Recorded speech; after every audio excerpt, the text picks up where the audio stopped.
നമസ്കാരം സുഹൃത്തുക്കളെ. ലോജിക് എന്ന് പറയുന്ന സാധനത്തെ പച്ചക്ക് കൊന്നുകെട്ടി തൂക്കിയ ഒരു തമിഴ് പടത്തിന്റെ വിശേഷങ്ങളുമായിട്ടാണ് ഇന്ന് ഞാൻ വന്നിരിക്കുന്നത്. പടത്തിന്റെ പേര് വാ വാത്തിയാർ. കാർത്തി സാറാണ് നായകൻ. പക്ഷേ കഥ കേട്ട് കഴിഞ്ഞാൽ നിങ്ങൾ ബോധം കെട്ട് വീഴും. തമിഴ്നാട്ടിൽ വാദിയർ എന്ന് വിളിക്കുന്ന ആ പഴയ സൂപ്പർ സ്റ്റാറിന്റെ ഒരു കട്ട ഫാൻ കിളവനുണ്ട് ഇതിൽ. തന്റെ മകൾ പ്രസവിക്കാൻ കിടക്കുമ്പോഴും സിനിമ കാണാൻ പോയ ഒരു ഒന്നൊന്നര മുരട്ടൻ. തിയേറ്ററിൽ വെച്ച് വാത്തിയാർ മരിച്ച വാർത്ത കേൾക്കുമ്പോഴാണ് നമ്മുടെ കിളവന് പേരക്കുട്ടി ജനിക്കുന്നത്. ഉടനെ കിളവൻ ഇത് വാത്തിയാരുടെ പുനർജന്മമാണ്. കിളവന്റെ ബുദ്ധി നോക്കണേ, വിമാനം തന്നെ. അതിശയം തോന്നുന്നു. ഇത് വെറുതെ അതിശയമല്ല, മഹാതിശയം. ഒന്ന് പോടാ. വാത്തിയാർ ജനിച്ചിട്ടുണ്ടാ. ആ കൊച്ചിന്റെ തലയിൽ വാദിയാർ പുരാണം കുത്തി നിറച്ച് അവനെ വഷളാക്കി വളർത്തുന്നതോടെയാണ് ഈ സിനിമ തുടങ്ങുന്നത്. അങ്ങനെ ഈ വാദിയാർ കൊച്ചു വളർന്നു വലുതായി. കിളവൻ വിചാരിച്ചത് ഇവൻ പോലീസായി പാവങ്ങളെ സഹായിക്കുമെന്നാണ്. പക്ഷെ നമ്മുടെ നായകൻ രാമു ആരായി?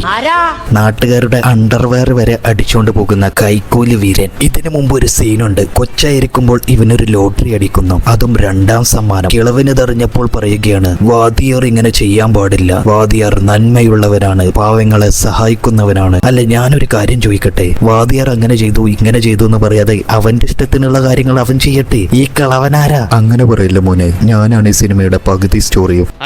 പിന്നീട് ആ ലോട്ടറി അങ്ങ് കീറിക്കളഞ്ഞു. ഏതായി കിളവൻ? കള്ളക്കിളവൻ. വാത്തിയാർ എന്താണ് പറഞ്ഞിരിക്കുന്നത്?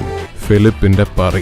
ഇതിന്റെ പേരിൽ നാട്ടുകാർ മൊത്തം ഇവനെ കളിയാക്കിയപ്പോൾ അവൻ പതുക്കെ വില്ലന്മാരുടെ ഫാനായി. അല്ലെങ്കിലും നായകന്മാരെക്കാൾ നല്ലത് വില്ലന്മാര് തന്നെയാണ്. പക്ഷേ മുത്തശ്ശൻ വിടുമോ? അവനെ കൊണ്ട് നിർബന്ധിച്ചൊരു പോലീസ് ഉദ്യോഗസ്ഥനാക്കിപ്പിച്ചു. എന്തിനാ? പാവങ്ങളെ സഹായിക്കാൻ. രാമു പോലീസായി, പക്ഷെ സഹായിച്ചത് തന്റെ പോക്കറ്റിനെ മാത്രം. കൈക്കൂലി വാങ്ങി നാട്ടുകാരെ തെണ്ടിപ്പിച്ചതിന് രാമുവിനെ 6 മാസം സസ്പെൻഡ് ചെയ്യുന്നു. അവിടെ വെച്ചാണ് സിനിമയുടെ ബാക്കി സർക്കസ് തുടങ്ങുന്നത്. സസ്പെൻഷനിലായി തെണ്ടിത്തിരിഞ്ഞ് നടക്കുമ്പോഴാണ് നമ്മുടെ നായികയുടെ എൻട്രി. നായികയാണോ അത് വല്ല മന്ത്രവാദിനിയാണോ എന്ന് സംശയിച്ചു പോകും.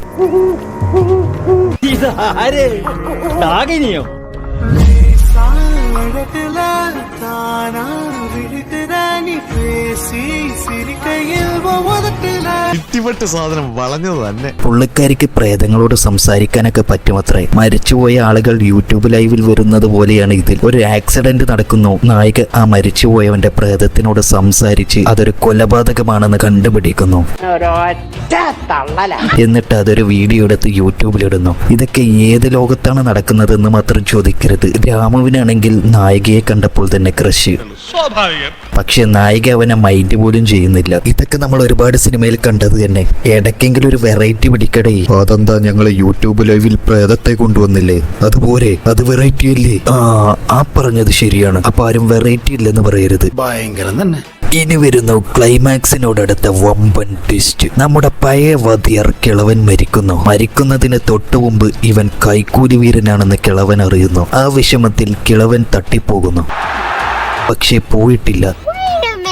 മുത്തച്ഛന്റെയും ആ പഴയ വാദിയാർ നടന്റെയും പ്രേതം നേരെ നമ്മുടെ രാമുവിന്റെ ദേഹത്ത് കയറി.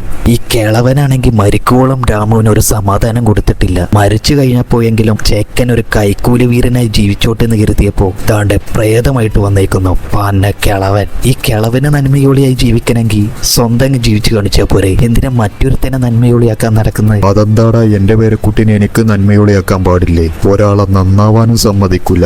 ആ ബെസ്റ്റ്. ഇപ്പൊ ഞാനായി കുറ്റക്കാരൻ. ഒന്ന് പോടാ കിളവാ. അങ്ങനെ കിളവൻ പ്രേതം കയറിയ രാമു പകൽ കൈക്കൂലി വീരൻ, രാത്രി നന്മ മരം. നന്മ ചെയ്യുമ്പോൾ രാമു ചെയ്യുന്നത് എന്താണെന്ന് അറിയുമോ? കണ്ണിൽ ഒരു തുണി കഷ്ണം കെട്ടും, അത്ര തന്നെ. സ്വന്തം കൂടെ ജോലി ചെയ്യുന്ന പോലീസ് പോലും തിരിച്ചറിയില്ല. കണ്ണിലൊരു തുണി കെട്ടിയാൽ മുഖം മാറുമോടെ, മുടി പോലും മാറുന്നില്ല. ഇതിനെയാണ് തമിഴിൽ മാസ് എന്ന് പറയുന്നത്.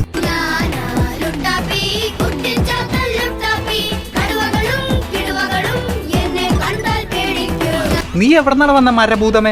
ഇനി ഇതിലൊരു ഇന്റർനാഷണൽ ഹാക്കിംഗ് ഗ്രൂപ്പ് ഉണ്ട്. നമ്മൾ പലർക്കും ഹാക്കിംഗ് എന്ന് പറയുമ്പോൾ തന്നെ ആദ്യം ഓർമ്മ വരുന്ന ഒരു പേരാണ് അനോണിമസ്.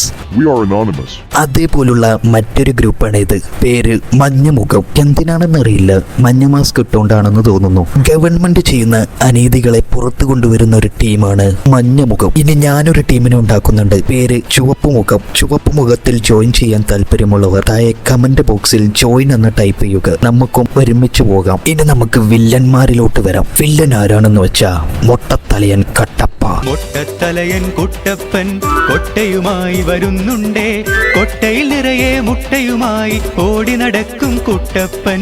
ഇവൻ ഇന്റർനാഷണൽ ഗുണ്ടകൾ ഇറക്കുമതി ചെയ്ത ഐറ്റങ്ങളാണെന്ന് പറയും. പക്ഷേ കണ്ടാൽ പട്ടിണിക്കോലങ്ങളെ പോലെ തോന്നും. നമ്മുടെ രാമു രാത്രിയിൽ നന്മമരമായി വന്ന് ഈ കാട്ടാളന്മാരൊക്കെ അടിച്ചു പറത്തുന്നു. നായികയാണെങ്കിൽ നെഞ്ചിൽ തലവെച്ച് സത്യം കണ്ടുപിടിക്കുന്നു. അവസാനം നാട്ടുകാർ എല്ലാവരും ചേർന്ന് രാമുവിനെ ആദരിക്കുന്നു. ലോട്ടറി കീറിയ കിളവന്റെ ബുദ്ധി തന്നെ കൊച്ചാപ്പനും എല്ലാം കൂടി ചേരുമ്പോൾ മൊത്തത്തിലൊരു അവിയല് പടം. ഹയർ പോളി സാധനം. അപ്പൊ എങ്ങനെ ഈ മാരകപ്പടം എന്തായാലും കാണണം. കണ്ടിട്ട് കമന്റ് ചെയ്യാൻ മറക്കരുത്. കണ്ണിൽ തുണി കെട്ടിയാൽ ആളെ തിരിച്ചറിയില്ല എന്ന് വിശ്വസിക്കുന്ന ലോകത്തിലെ ഏക പോലീസ് ഫോഴ്സ് ഈ പടത്തിലേതായിരിക്കും. അടുത്ത വീഡിയോയിൽ മറ്റൊരു വലിയ പടക്കവുമായി കാണാം.